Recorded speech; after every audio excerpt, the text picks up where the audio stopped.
ఈ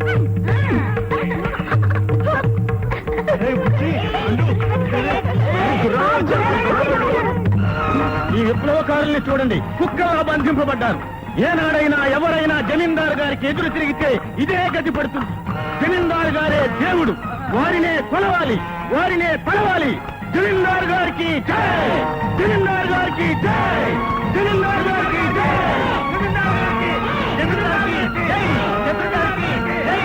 జమీందారుకి జమీందారుకి జై.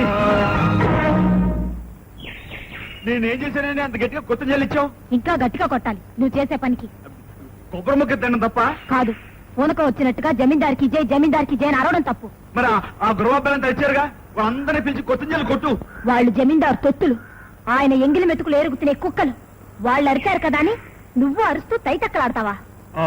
అయితే చెప్పాలి గాని కొట్టమేంటి? కొబ్బరి చిప్పు చూడు మట్టి పడిపోయింది. నువ్వు తినే కొబ్బరి ముక్క మట్టిలో పడిపోయిందని నీకు కోపం వచ్చింది, బాధ కలిగింది, అవునా? అలాగే ఆ ప్రభువు ప్రభుత్వం మన నోటి దగ్గర కూడిని నేలపాలు చేస్తున్నారు, మన బతుకులు మట్టిపాలు చేస్తున్నారు.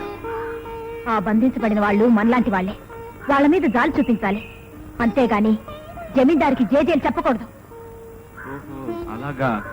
మరి వాళ్ళు జమీందారికి అంటే మనం ఏమనాలి? జమీందారు అని వాళ్ళు అనగానే నశించాలి అని మనం అరవాలి. ఓ అరే పండు బుజ్జి రండి, రండి. తినిపోతా. అరే మరేమో నేను ఇప్పుడు జమీందారు అంటాను, మీరంతా నశించాలి అన్నాను. జమీందారు, జమీందారు.